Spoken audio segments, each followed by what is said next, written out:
Welcome back to round 2 of the Dreamhack Denver Regional Championships.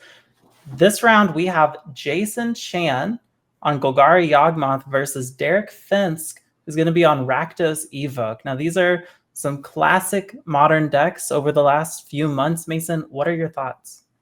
Yeah, this is, like you just said, a matchup we see a lot in the modern metagame. It goes pretty back and forth, and for a long time, the Evoke players had the better end of the stick with cards like Fury and no Agatha Soul Cauldron. Yawgmoth was really behind the 8-ball, but Fury's left the format. Agatha Soul Cauldron's really come in, and I think Jason is in a very happy position to be reading this, Evoke deck list from the opponent. Definitely not a free matchup, but one where you're much happier than you would be about 4 months ago.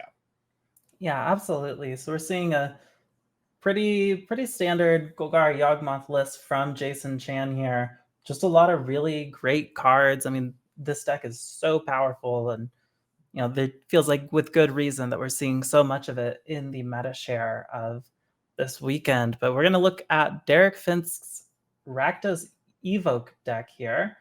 Of course, after the bans earlier with Fury, some people thought maybe this deck wouldn't see play, but it's still very powerful, correct? Turns out, after all, that if you just, play powerful spells with, good early pressure, that can be a really good recipe for success here. While not as dominant as we saw with, Fury in the deck, it is still a very serious player in the modern metagame. Yeah, it does turn out that turn 1 double Grief You remains powerful. Mm-hmm. Now, I think we are ready to get right into this match. So here we have it with Jason Chan versus Derek Finsk here. Players are shuffling up, getting ready to go. Yeah, you might know Jason Chan as the streamer Amaz, which is what we have their name on screen here for you in the feature match area. If you played Hearthstone in the past, something like that, you're going to see him there a lot, and plays in a lot of the Magic the Gathering tournaments as well. Has played Pro Tours and is real lover of Limited, and still a killer in Constructed as well. Absolutely, and I'm so excited to get into this. We're going to see Jason on the play here with Boseiju for turn, Delighted Halfling. The optimal smart for the Golgari Yawgmoth list is this. Right, but we are going to see Grief coming down with mana available for Derek, which feeling a lot like the optimal start for the Rakdos deck. Yeah, I was going to say, Amaz had his best hand, but it's Derek's turn to have his best hand as well, as it seems. We're probably going to see a Not Dead After All on this Grief in a second. And, Soul Cauldron, Young Wolf, and Yawgmoth, two of our strongest cards are taken. And that's one of the things about this Yawgmoth deck is that it has a few cards that are really, really strong. Yawgmoth, Grist, Agatha Soul Cauldron. And everything else is built around enabling those. So typically, the Evoke deck's way to really overcome the Golgari deck is to put on a bunch of pressure early and prevent those cards from hitting the battlefield as soon as possible. Because Amaz can clog the board up if he can get those threats going. Right, and we saw Derek there choose to take the Soul Cauldron and the Young Wolf. Does that tell Amaz here that Derek has an answer for the Yawgmoth, that he's not worried about it? Yeah, if I was Amaz, I'd probably be thinking, okay, Derek has some kill spell, probably more likely a Thoughtseize, but for some reason, Derek isn't afraid of my namesake card, and he definitely had a good look at it. So, I know something has to be up. Right, so we're going to go back over to Derek. He's going to swing in with his Grief. I mean, part of the power of the turn 1 Evoke play here is just getting this big creature with Menace on the board early, but Amaz is going to play a Bowmasters. I really love this play from Amaz because it's very tempting to just go Bowmasters, shoot your Grief, double block, clear it up, play the good doctor, call it a day. But by kind of waiting, he now gets more Yawgmoth fuel, and since he's so low on cards, even if Derek goes like, let's say, terminate your Gog or something along those lines, Amaz is going to shrink the Grief and draw a couple cards and just buy a lot of time and sort of undo what the Grief is doing to an extent. Right. So even if Derek has an answer here, Amaz has done a very good job of setting himself up to still generate a lot of value off of off of his Yogg. And it looks like there's a little bit of discussion going on with the judge here as Amaz is flipping through his deck, but we're getting right back into it. Yeah. And I would be shocked if I saw anything besides one of Amaz's strongest cards here, like Yogg or Grist, come down, and it is going to be the Yogg. Right, it's going to be Yogg. And one of the many great things about Yogg is that you get to do what you do at instant speed. So Amaz is under no pressure to start doing his Yogg thing just yet. He is passing it right over to Derek and saying, go ahead, once you do something, I'll just go ahead and start yogging then. Yeah, I also really like this from Amaz. You know, there could be something like Orcish Bowmaster as well. So not only is it just kind of like optimal, it can be a little tempting, right, to sort of just get the threat out of the way immediately, sort of quell your anxieties. But cards like Bowmaster could make that go sideways. So absolutely, very patient, very disciplined from Amaz. I mean, the Yawgmoth deck is very strong right now, but also very high skill ceiling on the deck. It really takes an expert level to master the deck and play it extremely well at an event like this, especially.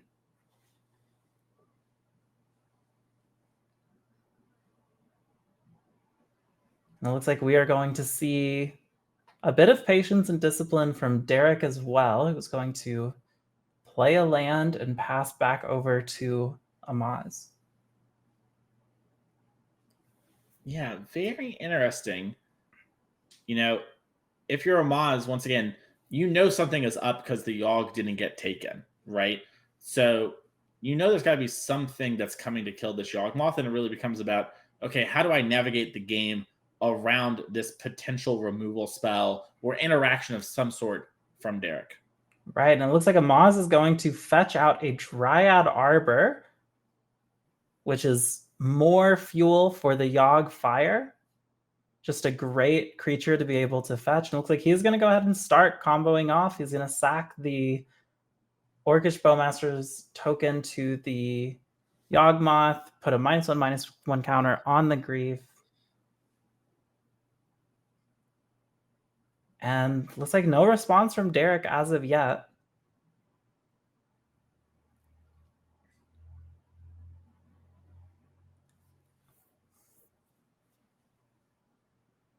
It looks like a Soul Cauldron coming down for Maz, one of the strongest cards, especially against this Evoke deck. Just turning off the ability to not dead after all your creatures, get stuff back from the yard. And he is going to sack that Dryad Arbor to put another counter on the Grief, which again, Derek lets resolve. I think we might see a third one here. Yep. And down goes the Grief. Yeah. And you can tell Amaz is there like, okay, wait, is it a not dead? Well, if it is, I've got my Soul Cauldron, so I have that covered. So Amaz is still trying to figure out what exactly was going on there. Yeah, I mean, Amaz has to know that Derek felt confident enough to leave Yawgmoth in his hand all the way back on turn 1, but still has not quite seen where that confidence was coming from. Yeah, and I love this attack from Amaz too. He's like, well, I'm at like 8. I don't know. I'm probably going to die to something if I don't get going soon. So I got to start attacking you. And if you kill my Yawgmoth, I have this Soul Cauldron. Right, and we are going to see a Dothy Voidwalker from Derek, which is admittedly a great card, especially against Yogg, but also won't be able to block any of these creatures. Amaz will still be able to be getting in for damage, and the damage is growing with the Agatha's Soul Cauldron triggers. And that's part of the power of Yogg is, even if you're not comboing off, it's still often easy just to get a nice board of little creatures that just can chip away at you. Yep. Worth remembering, the green dice on Derek's creatures are -1/-1. And on Amaz here, it is some +1/+1 for us. So yeah, famously confusing board states with Yogg these days, with the -1 counters, the +1 counters, the -1/-1 counters, the loyalty counters, all over the place. But we'll make sure to keep good track of it. We're going to see a young wolf from Amaz here, who's taking care of the Voidwalker no problem, and is once more just going to get in with some Yogg beats. Was leaving up the Delighted Halfling. Definitely has something he wants to play there. Yeah, and that's one of the cooler things about the Yawgmoth deck, right? Is you have things like Orcish Bowmaster, Court of Calling, a lot of different things that you could be doing there. Also, maybe just wants to have a little bit of extra protection against something like a Dashed Ragavan. You know, you could just block with your Young Wolf, but then your Young Wolf has used its Undying effect if you do that. So looks like it was an Endurance, but, you know, from Derek's side, it's really hard to know what exactly Amaz has there, and kind of gets to represent a lot, you know, all in one spot. Right, and here comes the Endurance. It looks like there's the answer for Yogg, but Amaz is going to... No, looks like he is happy to let that resolve. He, of course, still has the Soul Cauldron if he wants to. It looks like he's going to take the Dothy Voidwalker, put the +1/+1 counter on the Endurance. I really like this from Amaz. It probably signifies he has another creature in hand, and he's about to do his thing. But also now he just has more Yawgmoths, right? So, you know, if he draws, you know, a creature or has anything like that, he'll just have 3 Yawgmoths once he activates the Agathas. The open deck list, we know Derek doesn't have anything that can really stop this in game number 1, so might as well do it. Yeah, and Orcish Bowmaster comes down. And Orcish Bowmasters, what a card to interact with this Soul Cauldron, as it already makes a creature with a +1/+1 counter. So if he wants, he can have 4 Yawgmoths. And you know what? I think Amaz does. He put 4 in his starting deck. Why not put 4 on the board essentially right now? Absolutely. Looks like he's actually just going to put a +1/+1 counter on the Halfling and swing out for some big damage. Yeah, why not? Push a little bit of damage, put Derek on the back foot, you know. It's going to be really hard to run out of Yoggs on this board state. Right, with 3 Yoggs on board. And of course, having any number of Yoggs with the Young Wolf there can at any point just sack the Young Wolf, get the Undying effect, have another Yogg if he needs it. I mean, this is a powerful position from Amaz. As we're going to see on his turn, he's just going to say, okay, I turn everyone sideways. And does Derek have any answer here, any way to deal with this onslaught of creatures? Yeah, we have kill spells, but it's really, even if we survive this turn, it's like, how are we winning is the real question here. You know, double bolt is something that, you know, these evoke decks often play, and we do have 2 lightning bolts, but yeah, it turns out we don't have enough to survive that onslaught. Yeah, what a game 1, really illustrating the power of the Yawgmoth deck, even against the dream opening hand for the Evoke deck. You know, Amaz was able to just build back up, resolve his Yawgmoths, get another Cauldron, and eventually just have a bunch of little creatures with +1 counters that overran and overwhelmed his opponent. Yeah, and that's one of the huge strengths, I think, of this deck, right? We didn't do any combo-y things. We kind of just put creatures in play and played a normal game. So, you know, I think that's something we're going to be noticing from the Yawgmoth deck is one of its big strengths are you can't really do things like Graveyard Hate doesn't just stop the deck. It's not like decks of Dredge of old that just fold to 1 card, or like Affinity where you play Stony Silence back in the day and just stop. This deck is very resilient and will be able to battle through a decent amount of hate. And we talked about this in the last match, Niall. The fail rate of creatures is just incredibly low, and having just, you know, incidentally some little friends on the board can be a real problem. Yeah, absolutely. And, you know, they call it a toolbox, and we definitely see that on display when people are able to pilot it and get what they need when they need it. And we're going to go straight into our game 2 here, which is going to have Derek on the play with a less explosive start, no turn 1 double grief you. But Amaz is going to go ahead and Shock to play a Yawgmoth, which is just a great creature to hit turn 1. And we're just going to see a fetch end of turn from Derek. Probably a sign that we have something like Dauthi Voidwalker or maybe some other high impact sideboard card. Cursed Totem is a really popular answer recently. Activated abilities for creatures can't be activated. That's going to make it, so you won't be able to do very much as the Golgari Yawgmoth deck. So, not the start you exactly want, but post board, you typically trim your Ragavan in this matchup anyway, so you don't have that many good turn 1 plays anymore. Right, and as you were saying at the start of the stream, we pretty much knew going into this, or knew to expect what the top 2 decks would be, and we're expecting a lot of players to bring in cards to try and deal with them. So should we be expecting some pretty significant changes in post-board games? Yeah, I mean, most players are going to have a game plan for the deck like Golgari Yawgmoth. One of the things that's really interesting is Rhinos is our most played deck. And I think that's kind of a symptom of Yawgmoth maybe secretly being the actual best deck.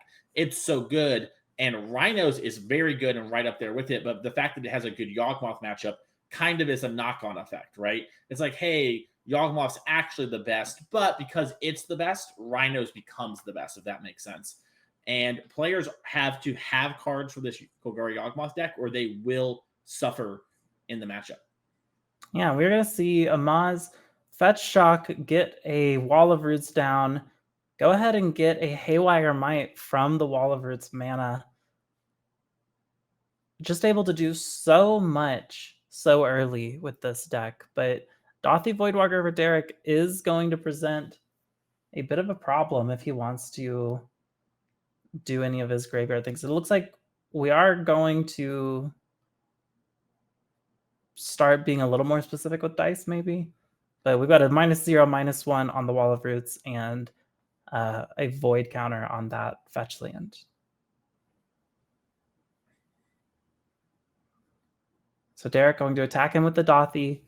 Of course, not able to be blocked by any of Amaz's creatures.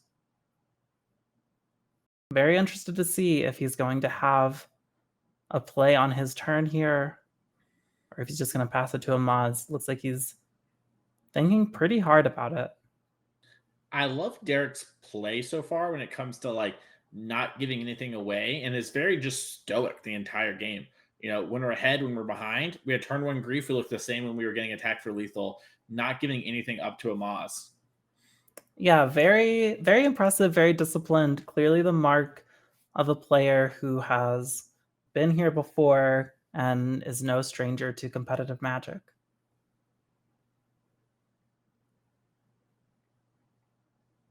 Now we are going to see Amaz, turn 3, but with creatures like Wall of Roots, is possible to see a Yogg come down. We are going to see some mana get made.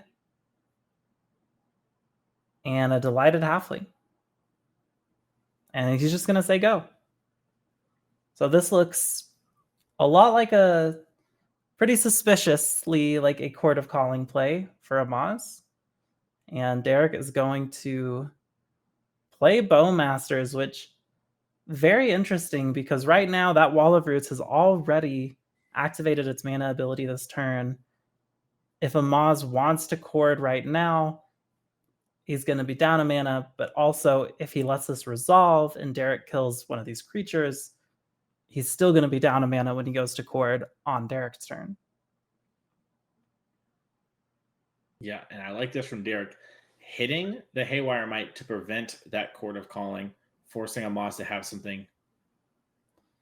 Looks like there's going to be a Fatal Push on the Dauthi in response, which very great play from Amaz here, making sure his Haywire Might hits the yard, doesn't get exiled. Can be very relevant later in the game, especially if we see a Soul Cauldron come down. Yeah, that 2-life 2 is nothing to scoff off from the Haywire Might. When you think about Yawgmoth, one of its limiting factors is you do need life. The creature part is weirdly not that big a deal a lot of the time. So that 2 life is literally like 2 additional cards for Amaz. And when you have an infinite combo in your deck, or you're just trying to outgrind someone, 2 more cards is huge. Absolutely. And we're going to go back over to Derek here, who's got his Orcish Bowmasters on board. Of course, now if Amaz wants to chord, it's going to be much smaller than before. And we're going to see a Fable of the Mirror Breaker from Derek. We're going to make our Goblin Shaman token.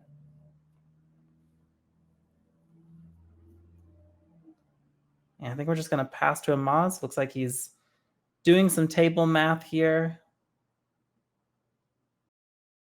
And Court of Calling, looks like he accidentally set the dice to 1 when it should be a 3, but we've got that fixed. And I believe this is a chord for 2. I believe so. And I'm going to chord out Hapatra. That is a very scary moment if you're Derek. Hapatra is one of the ways to sort of machine gun down all the creatures. Basically acts like another undying creature once you get Yawg going. And Amoth has the mana for it, and Derek's tapped out. And these decks typically don't play anything that can stop this from happening here. So Amaz might be able to just pay life and machine gun down the board. And if it has something like Blood Artist or Quarter Calling for it, that could be game over. Yeah, and even with only 2 lands on board, between the Wall of Roots and the Delighted Halfling, Amaz is able to get a Yawgmoth on the board here, and he's going to immediately sacrifice Wall of Roots, deal with the Bowmasters, so he can keep yogging with impunity. Yeah, and the players are asking. So the Bowmaster does actually weirdly see the draw still because it's a state-based action that kills it with the minus counter. So he will get to shoot something. He could shoot a Maz, he could shoot one of the creatures, and he will get that extra counter on the Orc army. Now, Maz can respond if he wants to and do some other stuff, but this will all be in response to the snake being made. Right, of course. So the snake is being made now. The Orc army has grown, and it looks like we are going to sacrifice the young wolf, which of course is going to come back with Undying, and now we're really starting to get into the loop of this deck. Amaz will also get another snake because another -1/-1 counter is made. And so now what's going to see happen is Amaz is going to sack the snake, draw a card, a -1/-1 counter is put on something, the snake comes back. So we're basically just going to see this one snake sort of machine gun down Derek's board and draw Amaz cards. Right, and we are seeing that happen as creature after creature dies to these snakes and the Yawgmoth, and that Hapatra is able to attack this turn. The Yawgmoth is not. Yeah, that was a moment where I was seeing if Amaz was maybe going to be courting, but looks like we're just at Hapatra attacking. And you can actually put a minus counter on something else to get another snake. And you can see sort of how this matchup really gets out of hand, right? It used to be when you had Fury, this sort of board state was really good, but you could maybe get cleared up, Now Hapatra's going to cancel out the +1/+1 counter of the Young Wolf, sort of reset it, get another snake. And Amaz is basically hoping to dodge stuff like Hidetsu, who consumes all. But besides that, Derek needs to have something really good here. Right, now Derek is going to get a few looks for something like that with the Fable trigger on 2, getting to decide if he wants to rummage away some of these cards. It looks like he is going to discard a Grief and draw another card here. Do you know what I just realized, Niall? Is Amaz has missed his second land drop all this time, so his whole hand is spells. Yeah, absolutely. And it's just going to be a Shieldred for Derek, as Amaz is going to draw and go to 6. This is Derek's probably best play that isn't just, a Wrath effect to clean up the board. Honestly, it might even be better. It kind of forces Amaz to have something like a Grist. Otherwise, we won't be able to use the Hapatra, to sort of machine gun down the Shieldred, because every snake will cost us 3 life now. Right, but Amaz at this point has had so many cards come into his hand, and that is going to be a Grist. We are going, Derek's already just packing away the Shieldred, scooping up the cards, and that is going to be a win for Amaz, which is a match win for him. Yeah, and great play from both players there. And I think we really saw sort of the strength of the Yawgmoth deck. Game one sort of just did its thing, didn't have to actually combo, just kind of played a normal game. And then game two, said, hey, look, I can do some broken stuff as well. Yeah, absolutely. I mean, we really saw there why Yogg has such a high share of the meta this weekend, why it's such a powerful deck, especially after the Fury ban with the new cards like the Soul Cauldron. Really incredible. Congratulations to Amaz and great play from both players, of course. We are going to take a quick break before we get into our next match, but we will see you soon.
Welcome back to the Dreamhack Denver Regional Championships. We are in the middle of round 2 here. We are going to go to our next feature match, which is going to be Travis Brown on Hammer Time versus Bailey Sarkis on Teamer Prowess. And we're looking at this Hammer Time list here. Mason, what are your thoughts on this deck and its position in the meta? Hammer is in a very awkward position right now. It does not like its Golgari Yawgmoth matchup, and the way that Rhino decks are being built currently, it doesn't mind those. And Travis Brown is someone who we have seen do really, really well just playing Hammer all the time over this past summer. Has had a lot of really good finishes. This is his format. This is his deck. He's a real thought leader and innovator on the deck. And so I'm not surprised to see him play Hammer. And I think this is a matchup that's going to be a little bit tricky from him from the prowess side of things because they do have some good tools to interact with Hammer, but it's going to be a very exciting match regardless. All right, so we're going to take a look at Bailey Sarkis's prowess list real quick.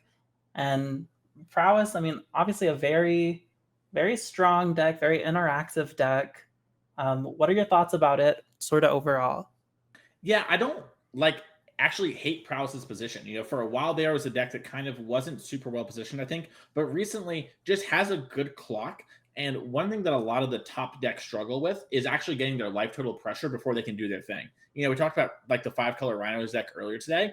If it doesn't have the Leyline of the Guild Pack start, getting down 1 or 2 1-drops and then just pushing 6-7 damage can be huge, even if the Rhinos might be able to stabilize after that. So you do have to have the right kind of starts. But between that and things like Yawgmoth that we talked about, where they need their life total to actually do the combo, we saw it almost be a problem for Amaz in the last game with Shieldred. So this is a situation where I kind of like this deck's position. It's able to actually control the battlefield pretty well and also push huge chunks of damage. Right, and the name of the game all day this morning has been creatures can really do a lot in Modern right now, and Prowess definitely trying to capitalize that. So I think we are ready to get into our first game of this match, and we see our players here. We got Travis on the left and Bailey on the right. Not sure who's got the play just yet, but very excited to see how this sort of plays out. Yeah, this is a matchup where Travis is going to need to position very carefully with some of his creatures around the interaction spells.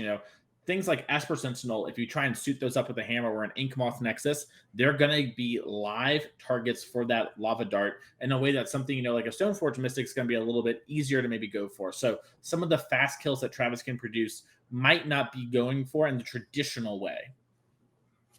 Yeah, absolutely. So we've got our players have their hands. It looks like we are ready to start with Travis on the play and just going to go Plains, Ornithopter, Hammer, go. Yeah, and if you're Bailey, that is a good sign that Travis has something like Pure Steel Paladin in his hand. Typically, you play the hammer out early if you want to do that and you're maybe a little tight on mana. Otherwise, you might hold it for something like Sigarda's Aid. So Bailey kind of knows what's going on already. Right, and then can kind of get a glimpse as Travis is quickly flicking through his cards here. I believe that is a Pure Steel Paladin and 2 Urza Sagas, and I think a third artifact in there, but I'm not sure what it was. Not sure either. Travis also likes to white border his lands. So, we can see this Urza Saga here in white border trying to trick us and thinking it's a Plains. Yeah, so he is going to play that, and then we're going to have a Stoneforge Mystic actually from Travis Brown, and that is going to resolve, and it's going to be another hammer. Yeah, if you're Bailey, I wonder how scared you are because, a card like Shadow Spear is also a problem, and Travis just went and searched up another hammer. So is this a situation where Travis is going to, be presenting to kill me just, with all these different hammers, or does he have the Shadow Spear lined up and puts Bailey in a very awkward position? As you can see, these players are having fun in the feature match area. Yeah, absolutely. We're going to go back over to Bailey's turn. He's going to get a land down and go ahead and swing in with his creature. Now, obviously, blocking or not blocking against the Prowess deck, kind of a tricky decision. But Travis needs his creatures, needs his artifacts. Oh, Travis drew Cauldron Complete. Oh, with Mystic on the board, that is huge for him. Yeah, and that's something where Bailey is probably going to hold up some interaction to do something like, bolt down the Pure Steel Paladin. That way it only gets one equip. But now Travis can do something like just put Cauldron into play off the Stoneforge Mystic when, something like this Soulscar Mage attacks and then get it to block. Now, weirdly, Soulscar Mage does put minus counters instead of damage. So we can potentially minus out this Germ token, but it will not be free here for Bailey. Right, and it looks like Travis is just going to go straight into getting that Cauldron Complete onto the board. And we're going to see him swing out here. Yeah, I like this play a lot from Travis. Just get it on the board. You can now that you have this like basically indestructible-ish creature, you're going to force these burn spells to have to go after it, because if they don't, the Shadow Spear is going to get found off the Urza Saga probably on the next turn. And if it doesn't, that's even worse news for you.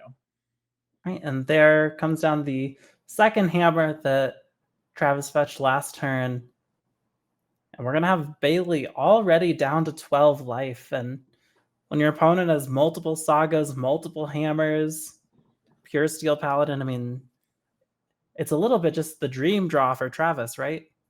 Yeah, especially that Cauldron Complete. When you just kind of get it for free, that is really nice. Now, Bailey does have, the Questing Druid seeking the Beast, getting some extra cards on, but they need to be the good ones if Bailey is going to stabilize this game. Yeah, so he is going to be able to get a second creature down. He's going to be able to swing out.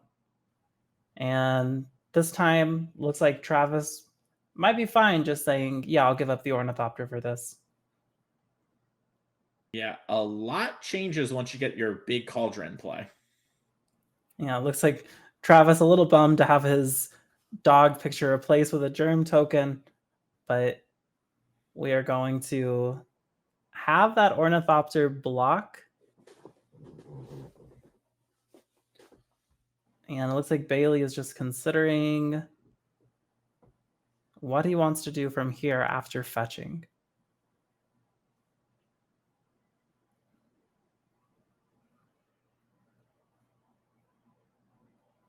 It looks like it's going to be a bolt on the Cauldron Germ token, which, as you mentioned before, is going to come in the way of 3 -1/-1 counters, which definitely helps stop the bleeding for Bailey here. But there are still these 2 Urza's Sagas, one of which is going to find an artifact this turn, which Travis is fishing out presently. Yeah, it's interesting. Travis has the planes at hand. Otherwise, we might have seen something like a Springleaf Drum maybe to like fix our mana. Decides to get the Shadow Spear, and this makes a ton of sense just because it's a pretty easy equipment to actually equip on your own as well. But if it ever starts connecting, you're just going to have these huge creatures that Bailey, can't ever really kill, and it's just going to gain life even if they get minused. Right, and we do see the Paladin come down, and Bailey seems a little stunned seeing it hit the board and is just gonna scoop up his cards. He knows what is coming. Yeah, that's a really awkward spot where, Bailey can interact with that one, but then Travis will just move the hammer over again. So great play there from Travis, just making sure, probably knew he had that rolled up as a hammer expert, but wanted to make sure like, hey, I don't do anything wrong. Cool. He's got 1 mana. I probably got this. Right, what a devastating start for Travis here. I mean, just seeming to draw exactly what he needed. I mean, 2 hammers on board, the Mystic drawing that Cauldron complete, not even having to fish it out with the Mystic. Just incredible. What do you think we're going to see going into game 2 here? Yeah, I'm expecting a lot more interaction from the prowess side, and Travis is probably just going to bring in some of his protection from red and black creatures that he has in his sideboard for the Evoke matchup, and just basically have these untouchable things that he's going to try and stick hammers and shadow spears on. Well, game 2 is ready for us to watch, so we're going to see Bailey on the play here and see how he is able to board and prepare himself for, the threat that is Travis Brown on hammer. Yeah, I've had the pleasure of watching Travis play a lot. He mulligans a lot with this deck. Now, Bailey might not know this, but if I was Travis' opponent and he kept 7, that means Travis has a good hand for the matchup. I have watched this man go to 4 and 3 cards all the time when hands that are seemingly pretty average, just because he knows he needs to have the right kind of starts to beat people, and that his deck can't afford to mulligan like that and still win the game. Right, and those sorts of mulligans really the sign of a player who knows their deck. Now, we are going to see Bailey Unholy Heat, that Esper Sentinel. Looks like he does pay the cost, so Travis not going to get to draw any off of it. And get in with his Monastery Swift Spear here. And then we're just going to see Springleaf Drum and a Giver for Travis. Oh, it looks like he's going to tap it down for a little hard to tell. Is that Sigarda's Aid? Sigarda's Aid? Yep. Has a Steel Shaper's Gift in hand, so we're going to be able to find an equipment pretty soon here. And back over to Bailey. Has a prowess creature already on the board from turn 1. Is going to bolt down the Giver there and swing in. And is just chipping away at Travis, but Travis really building out exactly what he needs with this deck. I mean, just like you said, keeping that 7, he's definitely got to have something. It's going to be another Esper Sentinel.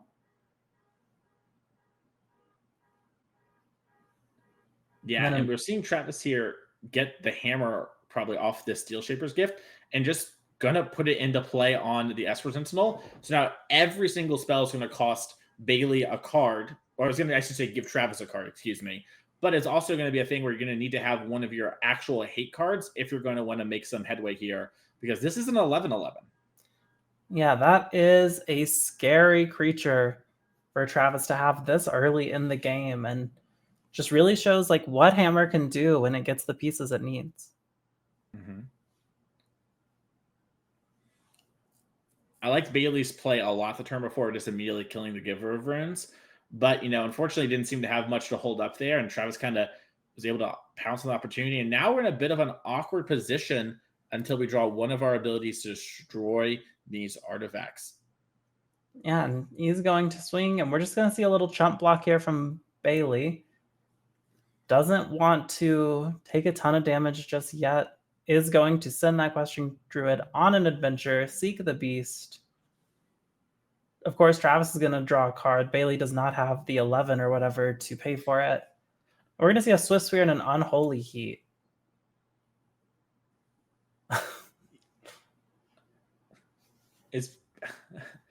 I guess this is one of the ways Bailey could kill the Esper Sentinel, is if we're able to get Delirium this turn, we could double Unholy Heat it.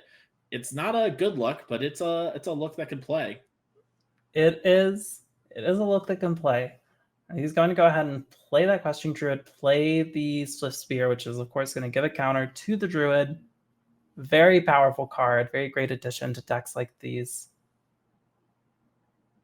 And we're going to swing and just, again, chip away at Travis and let that Unholy Heat just get exiled.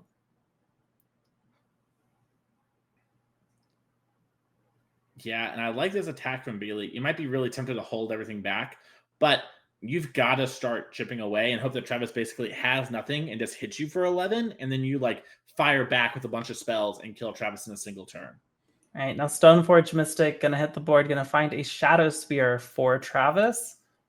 I mean, this is just a devastating line against Bailey here. Yeah, and the Sigarda's 8 does give that Shadow Spear flash. Right, so he is going to flash it in, presumably before damage, and that is going to be a huge swing in our life totals here. So we're going to see Travis Brown all the way up to 25, Bailey down to 6. This is a tough position to be in if you are Bailey Sarkis. Yeah, I think if Bailey had the perfect 4 cards in graveyard and the cards in hand, we would barely have 25 damage.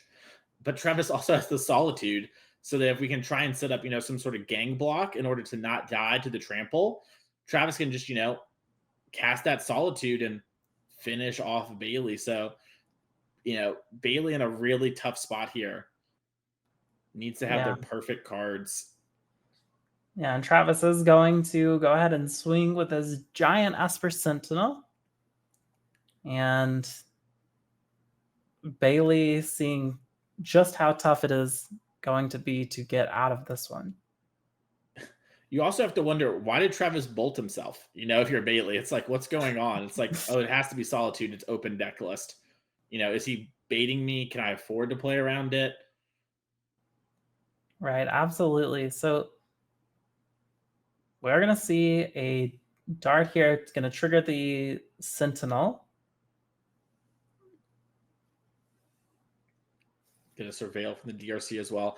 It looks like Bailey's trying to basically string together enough damage that we trade with the Esper Sentinel, do not take lethal thanks to all the prowess and everything going on here as well, and just get in a position where we hope that Travis kind of breaks off for the rest of the game and we draw something like Expressive Iteration to get back in the game. We're another Questing Druid. Right, so a lot of triggers off of this one spell, and it looks like we're just deciding how those are going to resolve. The Druid's going to get a counter, Swift Sphere is going to get prowess, and of course Travis is going to get to draw his card. Now he drew a second Solitude. That's a tough look for Bailey. Yeah, this is going to be a tough spot. Yeah, it looks like Travis is wanting to Solitude before the Druid is going to gain any more life. And Solitude taking care of that Druid, bring Bailey back up to 9. So we're going to put another dart in the bin here. Yeah, I mean, I talked about it. If Bailey had all the darts, we could probably do about 20-something damage, pretty close to it. Obviously, that's not going to happen here, but can we maybe get this Espers and so on? Will Travis allow it to happen as well? Right. So we're seeing the players really closely examine what all the options are. Bailey is assigning the Swift Spear as a blocker, and that's going to be good, but it's going to take him down to 1 life.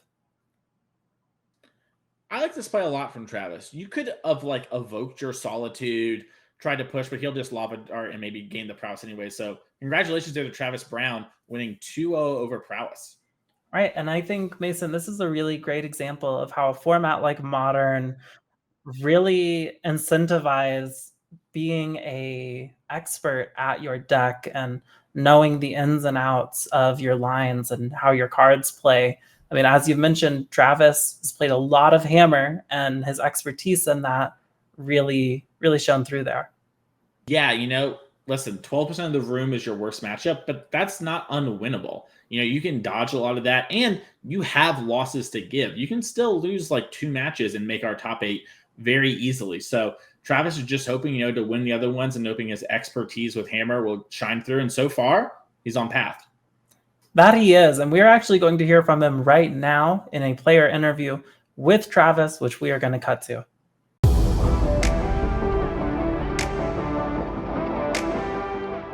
Hey everybody, welcome back to the feature match area here, brought to you by Heavy Play. I'm Tannen Grace. I'm joined by Travis Brown. Now, Travis, you're coming off a fresh win here in the feature match area with, surprise, surprise, Hammer. Yeah, that's basically all I do. So, yeah, Hammer, people think it's bad, and I like it that way. It's kind of the Amulet Titan propaganda. It's like, no, deck's unplayable, everyone ignore it. But yeah, I typically do very poorly at RCs because I'm not legally allowed to win in Pioneer. Okay.